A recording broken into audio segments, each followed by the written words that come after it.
Vas-y, allez, c'est parti.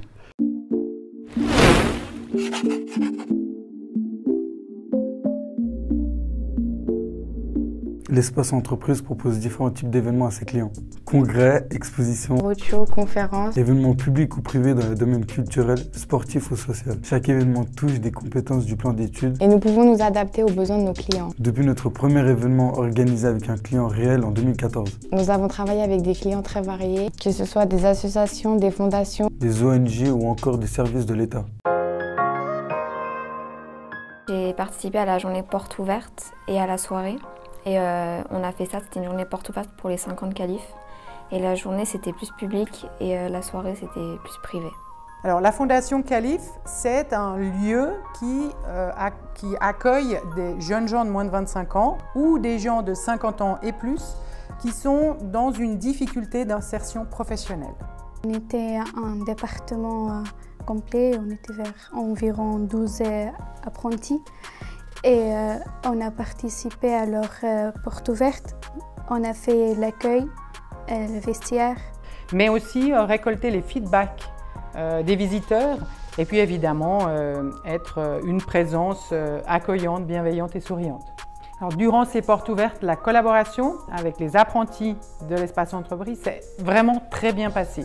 On a beaucoup apprécié leur présence et puis ils ont pu vivre une situation où ils ont apporté quelque chose. Dans le cas de la soirée, on attendait beaucoup des apprentis d'espace entreprise. C'était une grande soirée avec une centaine de personnes, des chefs d'entreprise.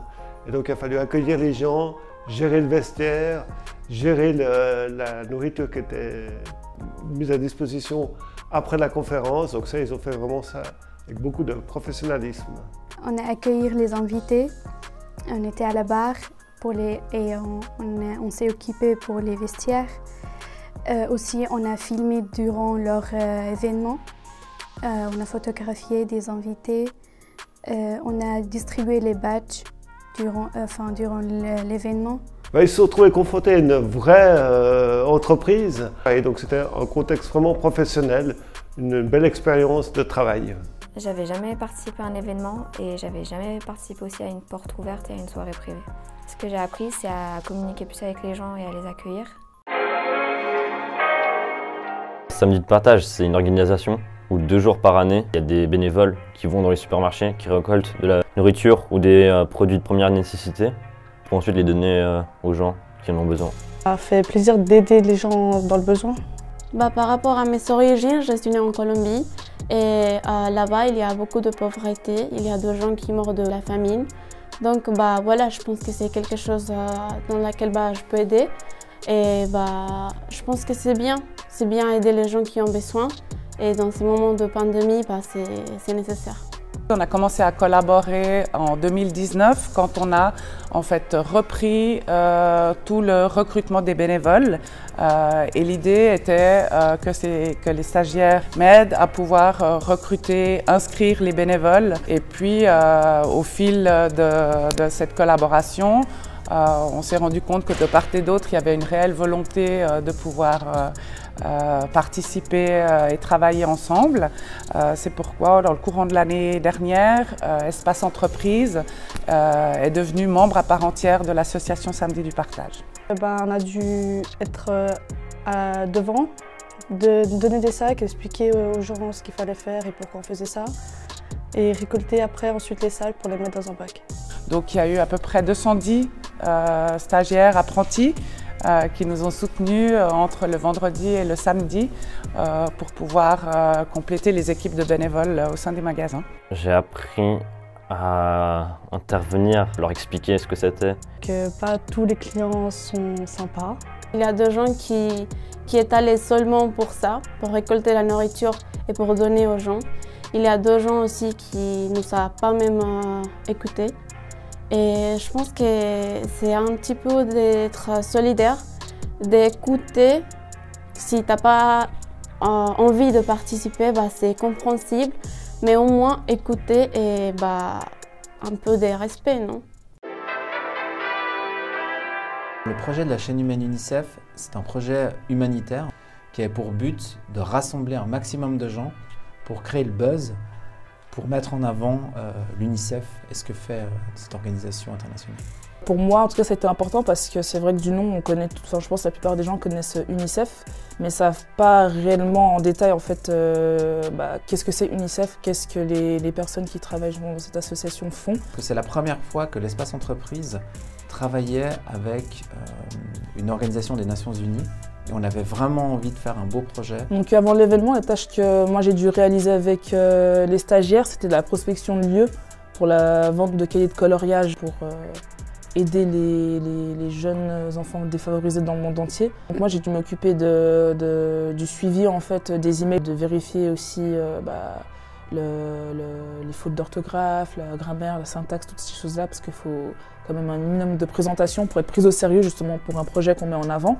À partir du moment où nous on a commencé à émettre des idées, notamment la collaboration avec le CFP Hôtellerie pour faire une soupe qu'ils offraient aux participants et aux volontaires. Et nous, on s'est dit que ce serait encore un plus d'avoir une collaboration avec des apprentis pour montrer que de A à Z, tout l'événement a été créé par des apprentis. On a fait une sorte de grosse réunion vraiment en ville de Genève où on a mis nos stands et on a collaboré justement avec l'UNICEF et des membres de l'UNICEF qui sont venus plus tard dans la journée. On a fait une énorme chaîne sur un pont où on avait mis, je ne sais plus quel est le titre de la musique, mais on avait passé une super journée justement à faire la promotion de l'UNICEF, à interpeller les passants, à leur expliquer quel était le but de l'UNICEF. Je leur parlais de ça, puis ensuite j'essayais de leur vendre des cahiers s'ils étaient intéressés. Et au moment clé où on a fait la chaîne humaine, je me rappelle qu'on avait d'un seul coup tous les apprentis, on avait dû essayer d'aller attraper des gens dans la rue. On leur disait voilà, on va faire une chaîne, on va essayer de faire des photos, de filmer ça, est-ce que vous pouvez venir? On va juste se tenir la main le long du pont, on veut essayer que ça fasse le tour du pont et tout pour faire un événement qui soit beau. On est parti d'un projet que faisait l'UNICEF et qui réunissait environ une centaine de personnes et on a réussi, nous, à créer un événement de plus de 600 personnes et surtout avec des stagiaires qui ont tout organisé de A à Z.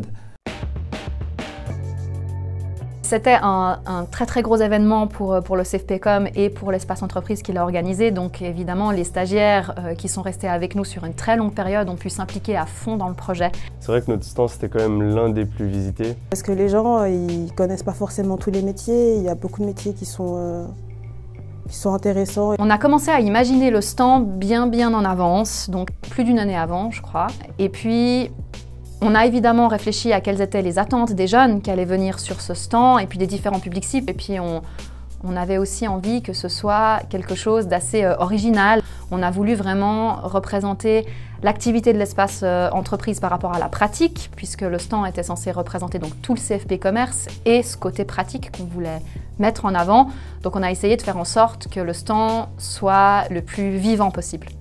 Alors sur notre stand, on avait organisé une chasse au trésor qui permettait aux personnes qui venaient de se renseigner sur ce que le pôle du commerce leur proposait, les diplômes qu'ils pouvaient obtenir et puis les portes que ça leur ouvrait. Et puis après, on avait également le poste de travail où on faisait du montage en direct avec des écrans qui étaient au-dessus. Et vraiment, visuellement, ils pouvaient voir un peu tout ce qu'on faisait et puis c'était quand même pas mal attirant. Donc on était 6 formateurs sur ce projet avec 36 stagiaires.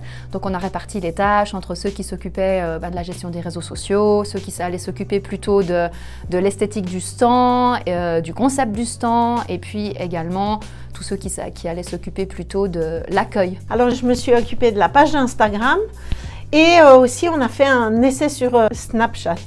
Le travail en amont a été assez important parce qu'en fait, on a défini avec les stagiaires une stratégie. Moi, je m'occupais des RS, réseaux sociaux, du coup, et du concours des signes de main. On a dû s'occuper de tout ce qui était communication de l'événement. Donc, sur les réseaux, que ce soit sur ceux de l'espace entreprise ou ceux de la Cité des métiers.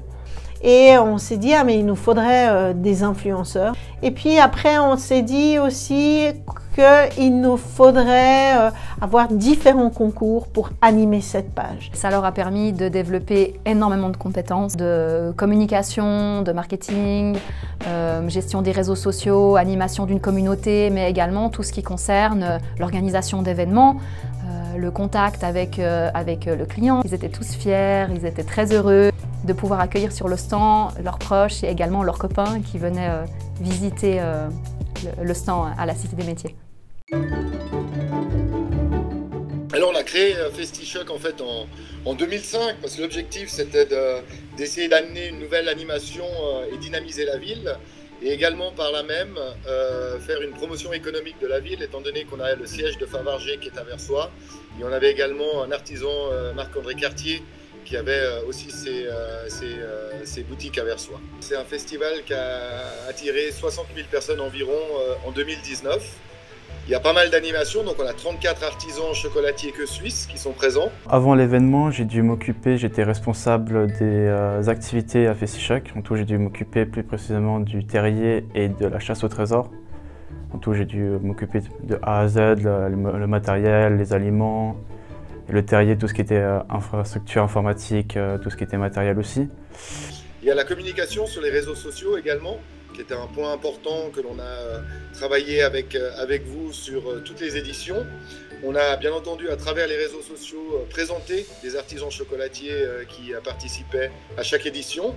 On a eu également sur les dernières éditions participation à la vente de merchandising et à la gestion des stocks. Et également, alors ça c'était quelque chose de très important, c'était de faire vivre notre mascotte Lapichoc. On a remarqué qu'il y avait en fait c'était en constante progression depuis la première édition si on regarde ce qui avait été demandé et comment ça avait été effectué jusqu'à la dernière édition à laquelle vous avez participé. Il y a eu une belle évolution en termes de qualité, en termes de recherche, de créativité aussi. Et donc ça c'est vrai que ça nous a bien aidé pour pouvoir promouvoir ce festival. Franchement c'est un événement qui m'a fait grandir parce que ça apporte beaucoup de maturité, surtout dans le poste où j'étais, où je devais avoir beaucoup de responsabilités. Au début j'étais un peu sceptique mais actuellement avec le recul ça m'a fait un grand plaisir de participer à cet événement. Pour moi, collaborer sur un événement avec un client a été une expérience inédite. Et surprenante. Tout simplement incroyable et magique. Spéciale. Démente. Passionnante.